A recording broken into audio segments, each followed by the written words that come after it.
Greetings, Marsh here, and welcome to episode 10 of my Pyanodon's playthrough. In this episode, we are going to finish up with the alien life that we need to make green circuits, which is going to include logs and moondrops. Enjoy. This is kind of a combination of everything we've done up until this point, that we have the fast wood forestry, and now 3 recipes of making logs. We can just put tree seedlings in and get logs on the way out, let the sun do the trick, or we can add water, which will increase the speed, or add ash in addition to that to make it even more. So the recipe goes from 80 seconds for 3 to 60 seconds for 4 to 40 seconds for 6. So it gets much faster. And of course, ash is a byproduct out of our factory, so we have no reason not to try to use it to make logs. The thing that makes the log is a tree seedling, which is made from moss and tree seeds. So this is our first process that we require other alien life to make. And also, the seedling is subject to decay. Interestingly enough, it decays back into the tree seeds that it started as, but the decay time being an hour is pretty long, and that's probably not worth worrying about. The tree seeds come from wood, and of course the wood comes from logs. So this is another process, like the sap trees, where the item that they make is not the module that runs the machine. That in order to make the modules, we need to make trees, and trees come from seedlings and planter boxes. Additionally, we have a recipe for making raw fiber from wood. So we'll hit that, and there's an additional first time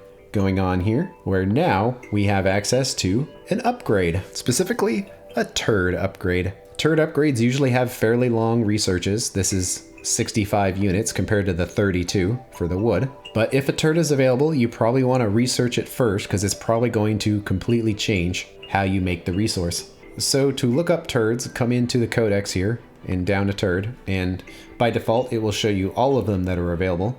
If you have researched something but not selected it, you can hit this, and of course you have other filters you can do as well, but since we haven't actually researched it, we need to type it in. So it tells you the buildings that it changes, basically the 4 tiers of the forestries.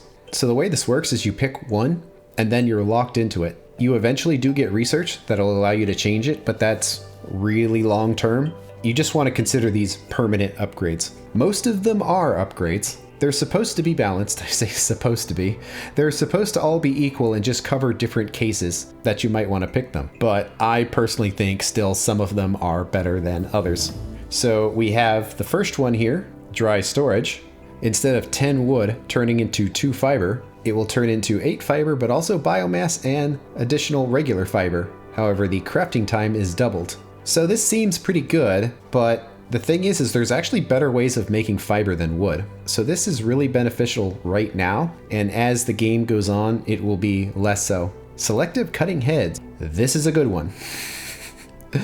That instead of 4 seconds, it's only 1 second, and instead of 20 wood, you get 40. So this downright will double the efficiency of anything related to wood, and also the machines will just be faster. But mainly you're here for the efficiency increase, and this is good all of the time. So this does quadruple raw fibers efficiency in addition to giving you more stuff, but this is a very specific use case, while this will apply basically everywhere in the factory until the end of the game. It's very good. And further, we have internal burner. So what this does is actually change the building itself. So part of that is the recipe actually changes. So now you need to put a stone furnace into the building. So it also will apply kind of an invisible module. And this is difficult to calculate with Hellmod.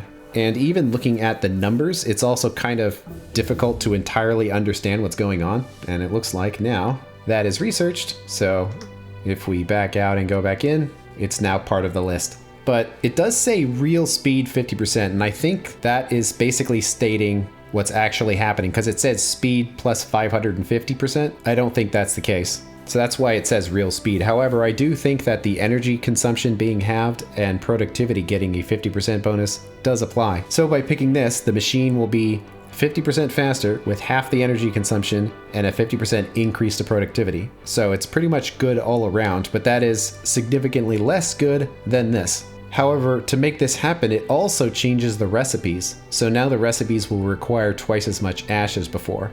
And whether or not that's a good thing is up to you. So looking at all three of them, your choice is a very broad upgrade where the building is made more productive and more efficient and faster at the cost of ash, and that's essentially a 50% productivity increase for all situations. Or something a little more selective where it's a 100% increase to efficiency under all situations, however, there is no bonus for the forestries themselves. Or a bonus of specifically making fiber. And when making these choices, you might want to save the game first and maybe test it out and see if that's what you wanted, because you might regret your choice. It's not game breaking, but let's say you're a couple hundred hours in and you regret your choice. That's kind of bad. Reversing these is difficult.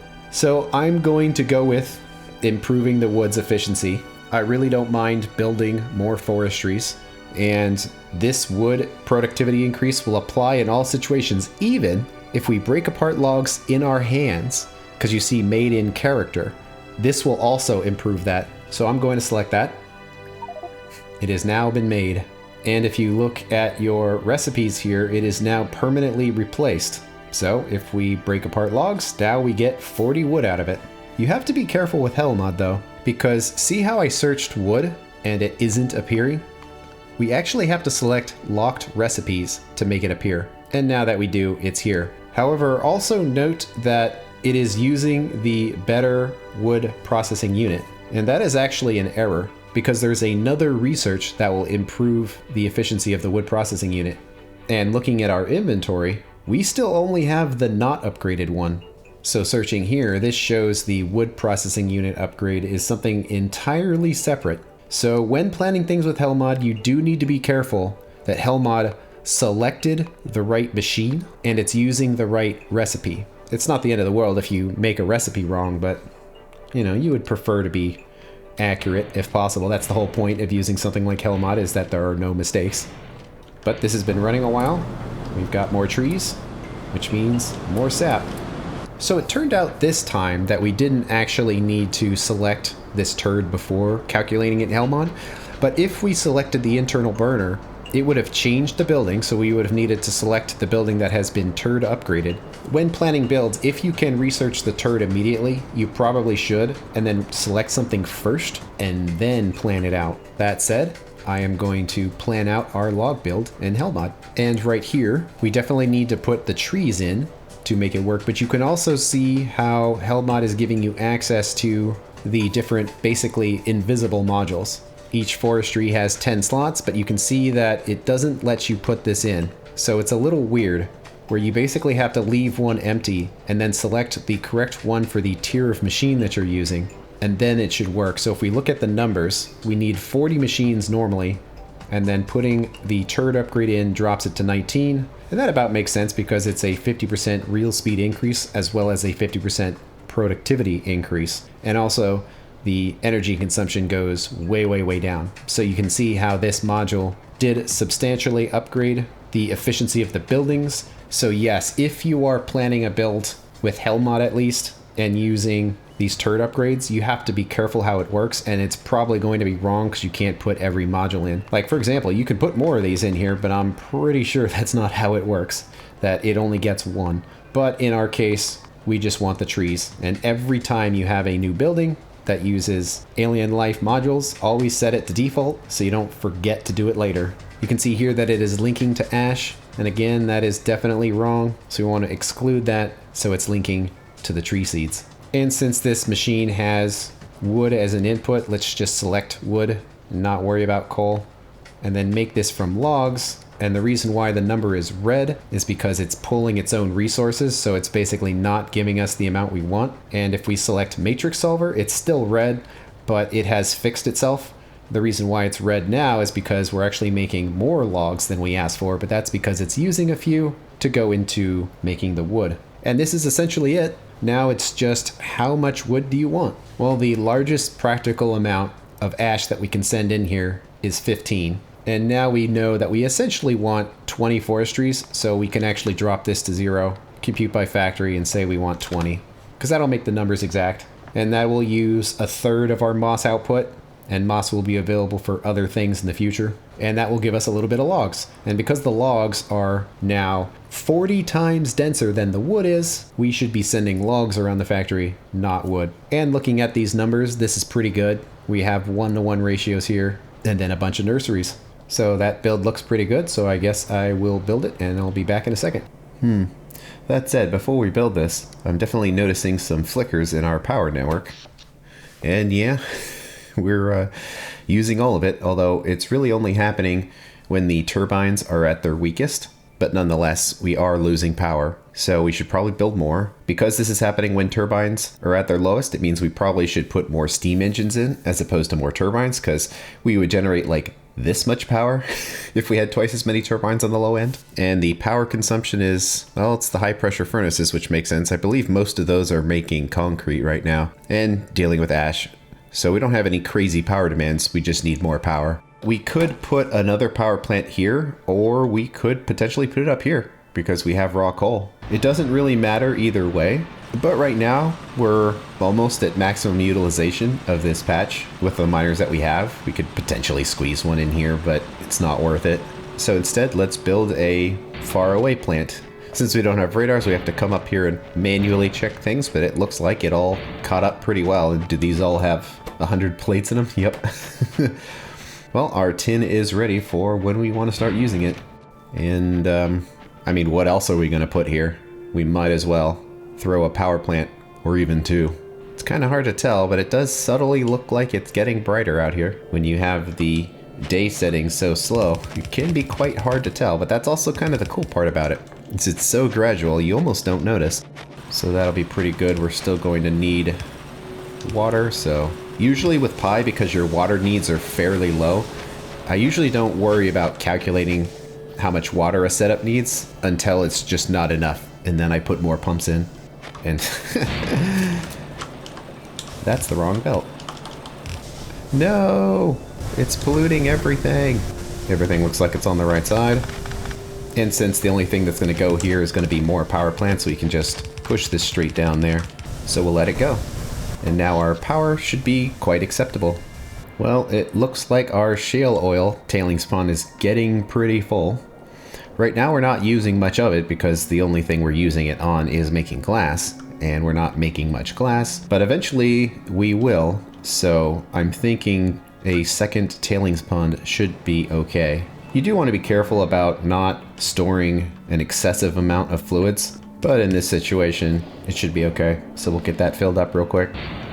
One thing to consider here is that tree seedlings do decay, and although an hour is a pretty decent decay time, nonetheless, we can minimize decay by putting the production building as close as possible to the consumption building. And since we have a 2-to-1 ratio here, we can basically just put the nursery between the tree farms. And now we have the situation where there could be some decay byproducts, and the way you handle decay items is any building that produces them, any that consume them, and every belt that has them needs to have some kind of system to get rid of the decay products. And in this case, the decay products are the seedlings, so these 3 machines could potentially create a decay, and that decay will be tree seeds. So how about let's have another belt going this way and have an inserter specifically looking for tree seeds.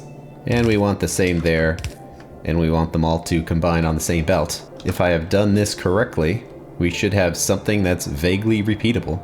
So if we put that there, yeah, it sure looks like it. We'll have to make sure all the belts are facing the right direction, but that's a total of 8, and we need 20. And unfortunately, these buildings are just in the way. When I placed these here, I did so because we didn't have access to pumps for shale oil. However, we actually could have made the pumps with the little bit of aluminum we had. I just didn't think of it. So this is totally not in the spot I would have wanted it to be. I think I would much rather it be next to quartz. But also, I don't really feel like moving the whole thing right now, considering when we get better technology, that'll be the perfect time to move it. So for now, how about let's just move the glass part on the end, and then we'll figure it out later. So hopefully that is enough room for this. Seems like it. And we need one more. There we go. And it is definitely looking lighter out here. So the sun is absolutely coming up. And actually, I kind of want it to stay on one side of the belt. So if we put these little bits on the end, that should make sure that all of the logs stay on one side of the belt, just so the buffer is reasonably small, because that would be a lot of wood compared to the production rate. So let's try to pull off everything we can off of this one belt, since that seems to be a pretty heavy ash belt, and we'll just play it by ear and see if this is enough. Certainly when we have splitters and we can do priority, it won't be a problem anymore. So let's see if all this works. The wood is slowly making its way around, and that if these machines were running, it would be on the correct sides. It takes wood to make wood, so that's why we have to put some in there to get started. Okay, let's send the ash through. It will go in and get picked up by each machine. It's also doing a loop, so it's just going to come around here and go up, go around like a snake. And we want to give those decay products priority over this machine, so they need to go in through the back. I guess I'll leave it unhooked for now. And it looks like it is officially daytime. In goes the logs. Now with our new and improved recipe of chopping up wood, you can see the machine is extremely fast. Like, it's almost a joke how fast it is. Like, look at all this wood that's in here now. It produces 40 wood a second. So it's actually kind of crazy. And there we go. One other thing we actually need to do is make the trees themselves. And to do so, we just need tree seedlings. These numbers are tiny. It will take a while to make the trees though, but once we have the trees, we won't need any more, so there's really no reason in going nuts here. This is a situation where we can grab the planter boxes and just bring them down there because we know exactly how many trees we need, and that would make it dramatically simpler than somehow belting all this in here. And with Helmod, you can select summary to get the total number of machines you need. Of course, you could have just mathed that out in your head, but if it was a weird number, you can figure out that you need 200 trees, which means we need 200 planter boxes. So if we just dump these in a setup making trees, it will make exactly the number that we want. And it does actually kind of fit here. Really compact, but there's no reason why it can't be. This area is basically dedicated to just trees anyway. So it's going to be a little weird, but how about let's just have a belt going in there and then one going into that machine, basically temporarily. This doesn't need to be a very refined or fast system here. It just needs to work. Okay, hooking everything up. This thing's going to run for a little while, and it is going to fill up these machines next door first, but I'm okay with that. We'll prioritize these machines to get the process started. And in it goes, growing our first tree. And there it is, achievement unlocked. And once all of these have filled up with their insertion limit of 6 seedlings, then we'll be making the trees much faster. So let's hook up all of the belts now and make sure everything snakes around to where it needs to go. Actually, this wood goes a long way, because if we get 40 pieces of wood off of every log, and essentially all of those turn into tree seeds, that's actually really efficient. That's why I like this turd recipe here, is it just seems really good to me. Alright, while all of that is going through the system, we might as well do our next research. And there is one more alien life thing that we need to do before we can tackle our ultimate goal here, which is electronics, or green circuits.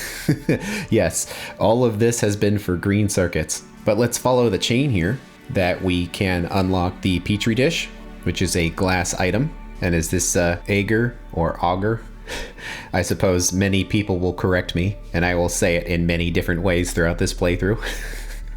It is steamed seaweed, and that is a decay item, and that's a very short decay item at 5 minutes. And you put that into an empty Petri dish to get basically a normal Petri dish. So we do that, and we have our last alien life, Moondrops. And this one is special because this does not exist on Nauvis. We have to genetically engineer it. Begin experiments to genetically engineer a flower that can make short hydrocarbons. So of course, like all alien life, it comes with its own building, the greenhouse. And that does imply that this isn't native to Nauvis, because it has to go in its own sealed environment greenhouse rather than being exposed to the environment like these tree farms are here. The icons are quite big, and I probably should be showing more of what the buildings look like without those labels, because actually all of the Pi buildings are rather well made, so I should probably be doing that more often.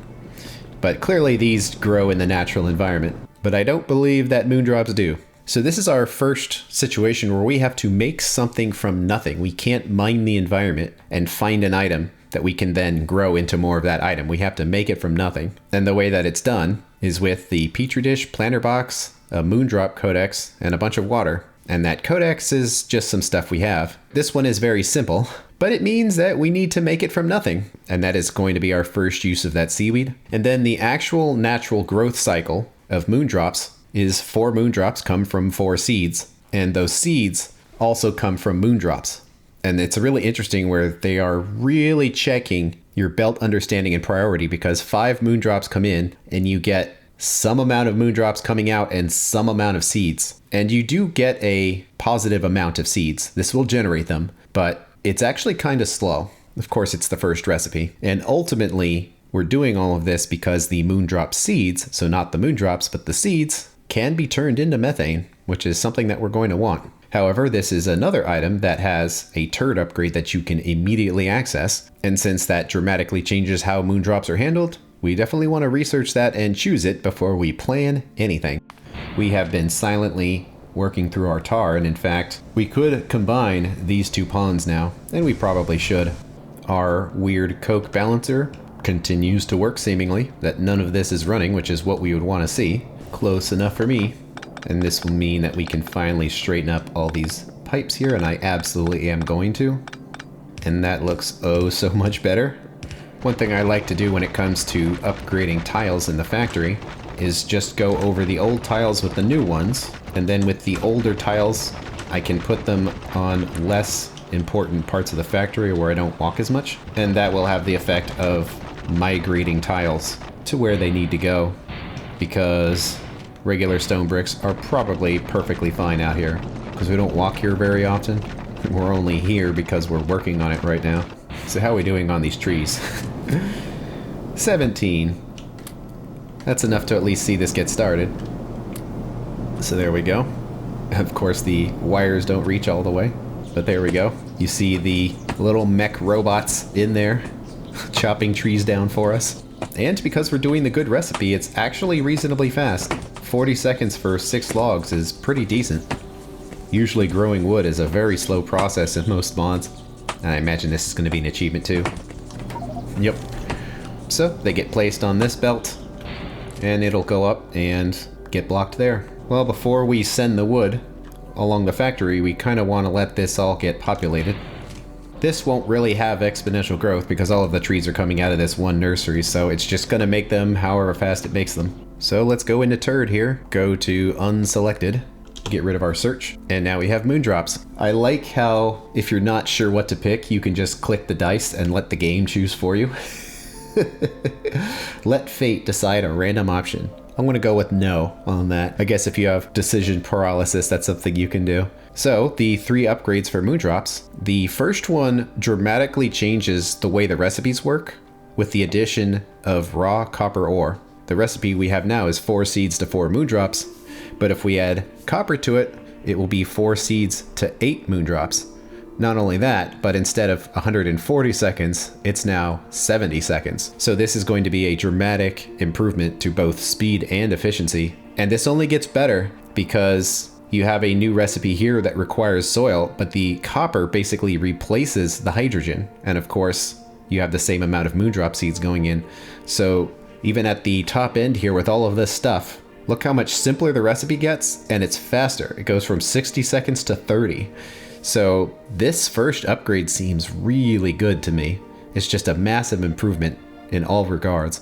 The second one here is Moonlight, and it's actually kind of interesting that first what it does is makes the machine slower and increases productivity. So you will get a mild productivity increase. It won't be as good as these, but you'll get it. But specifically, it will allow you to make the methane from air quote lamps. And that might seem kind of weird, but there's actually quite a few recipes in alien life that involve lamps. Basically, you're just providing artificial light and the bulbs burn out over time and you have to replace them. So that's what the lamps are for. But this changes the life cycle where instead of getting the methane from the seeds, you can just put a lamp in and it actually just generates that, and that's all it takes. And it also generates free oxygen. I would say this is probably pretty good at the beginning, and as your factory grows, it probably becomes less effective. And the final one here is carbon capture. This will make the machines much faster at a much higher energy consumption, and it gives us a recipe of making carbon dioxide from nothing. You just put the machine down and the Moondrops make carbon dioxide. Like, it's certainly convenient,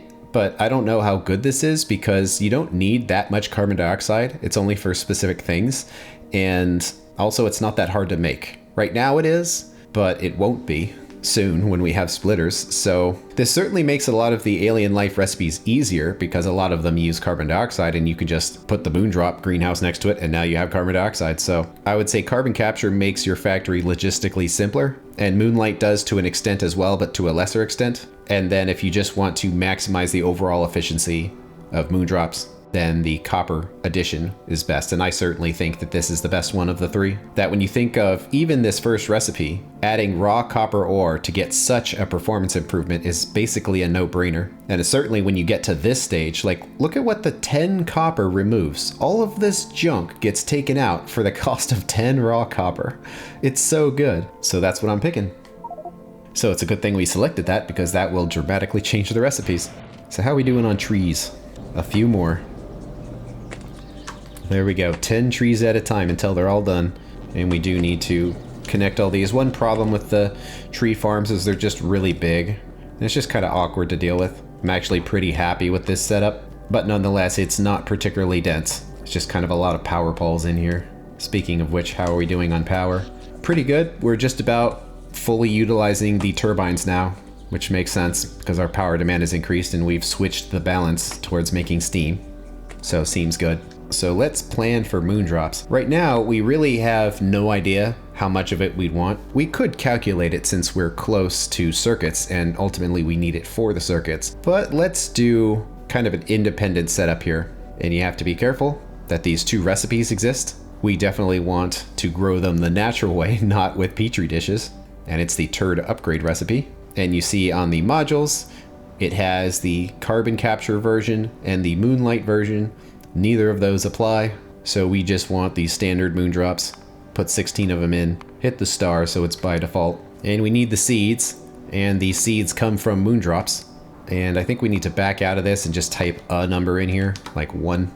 So if we do that, now the number's red, and this is a matrix solver problem here. And now it has calculated for it.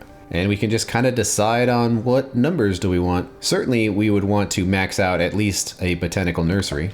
And if something is getting rounded, you can hover over the machine to find out exactly how it rounded it. And it looks like it's rounding up because we need 0.91, but it rounded up. And this is basically maxing it out now. So it's 26:1 is the ratio. And would we want to do that? Well, it kind of depends on how big the setup is and how much we can copy it. But we have one more thing we need to calculate, and that's to make the Moondrops from nothing. We don't need to make them quickly, so we can just calculate it by factory here, just to see if anything is weird. And we can bump these numbers up a little bit. If we increase the nurseries to 4, that will be the 1 seaweed facility, and that will produce them slowly, but reasonably fast. And for this, we probably could just do some hand inserting, because we're only going to need to run this process for our initial starter crop of Moondrops. We don't need to take it any further. So we already have our seaweed facility here. Give it a full stack. So in it goes. And insert the seaweed. So we're making the agar. And it will decay quickly, so we only want this to run as necessary. We have an assembler, which is also filled with coke. And then we'll need some amount of petri dishes. How many do we want? Well, one thing we can do, it's kind of weird, but we can figure out how many Moondrops we actually want to make. This setup is going to require 416 of them, so we want some minimal amount to get started, but it doesn't have to be a ton because they will grow. So instead, we can compute by element here and then just type in the number of Moondrops we want to grow, like 200. We don't care about all these numbers, we're just letting it calculate how many input resources we need. So we basically would need half the number in petri dishes and a quarter of the number in codexes and planter boxes. So how about 40 seems good. So we would only need to have 10 dishes. So we'll put another building here, making the dishes themselves. And we actually don't even need to pull anything out of this right now because it's not going anywhere. We could just let it fill up and then grab them by hand. And there's our 20. So we need 10 Moondrop codexes. And these are kind of difficult to make. That's a lot of air core inductors and tinned cable. But I kind of just want to handcraft these because we only need 10 of them, so it's not like we need a ton. So in there goes the Petri dishes. Of course, we could just put them in the machine itself, so we don't even need to do that. And it looks like something went bad on us already. And that ran out faster than I was expecting it to. So here you go. Here's all of the burnables in my inventory. In fact, we really don't need to have this belt here at all. We can just hand insert them to make sure everything is done equally. So we've got our Moondrop codexes. We can just place those in the machines. Place the planter boxes in. It looks like it's going to be a little unbalanced, but we grab the Petries and put them in. So now we are growing Moondrops very, very slowly. 200 seconds.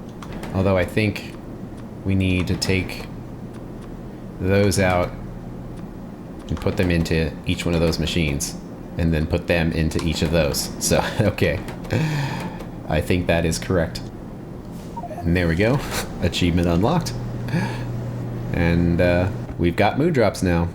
So where are we going to want to make these Moondrops? Well, they have a copper input, and our main copper mine is here, so it should be relatively close. Otherwise, it doesn't actually have any direct inputs from the factory, so it could go anywhere. Let's build it here and down so it's just not in the way of all of these wind turbines. 24, and that's pretty close to the ratio here, but do we double it up? Because if we take the same thing and go again, and I'm totally just going around where this cliff is, we should require one more row. And yes, if we did, we would have 52, and that would do it. And does that seem like a reasonable build? Yeah, seems like it.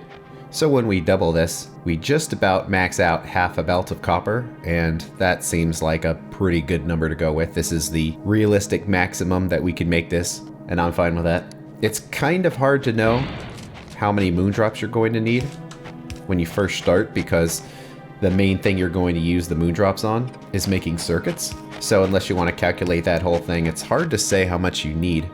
Of course, I could calculate it, but to make the series a little easier to understand, I'm choosing not to, and instead build these sort of blind. I was going to grab some more trees, and I noticed that it looks like we're getting a ton of seeds here, which means that we're starting to get decay of the various seedlings. So, of course, I have no belt, that's why I was walking back. But to see how this works, they just get fed back into there, and that will give them priority. But the tree planting continues. I didn't want to put so many belts up here because this seemed like somewhere where a bus line would go, but honestly not really, because there's a copper patch here, so nothing would really come straight through here. But hopefully I don't regret kind of getting close to that belt. But I was figuring we could come around here and then in the back, and then that would give ultimate priority to these machines.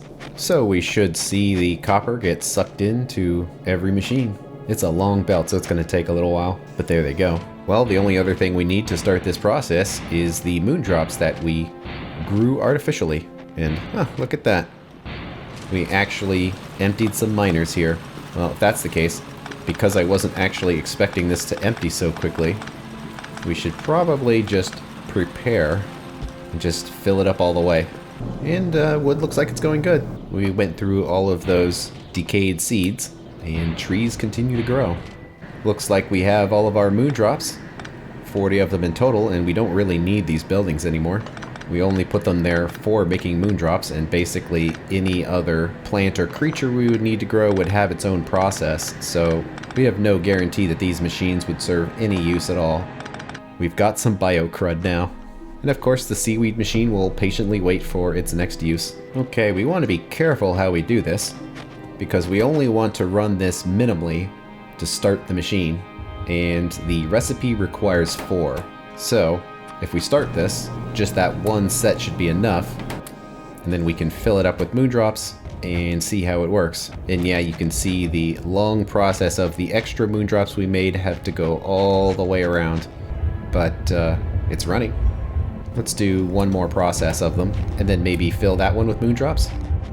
But yes, it's a strange looking building. It's basically kind of like a terrarium. Even with that turd upgrade, it still takes quite a while to make these, but without the turd upgrade, it's barely positive. But one thing I like to do is kind of split things in doubles. So first we have our 2 here, and then I'll split it again there, so we'll have 4. And then if I do that, we'll have 8. And then again there for 16. And then right here for not quite double, but that entire line. And then the last doubling can be the other side. And that'll help keep resources from getting trapped in machines that can't use them because they don't have modules. So basically, we just let this run now. If we babysat it, we could make it increase in speed much faster by specifically picking up resources before they fill up the belts. Because right now, these are going to keep consuming Moondrops until this whole belt is filled with seeds. That's why I cut it off there so they can't keep going down. And you have others that are along belts here, but by doing this, we could wait for it to back up, and then eventually the seeds will get in that chest, and then we'll be able to upgrade from there.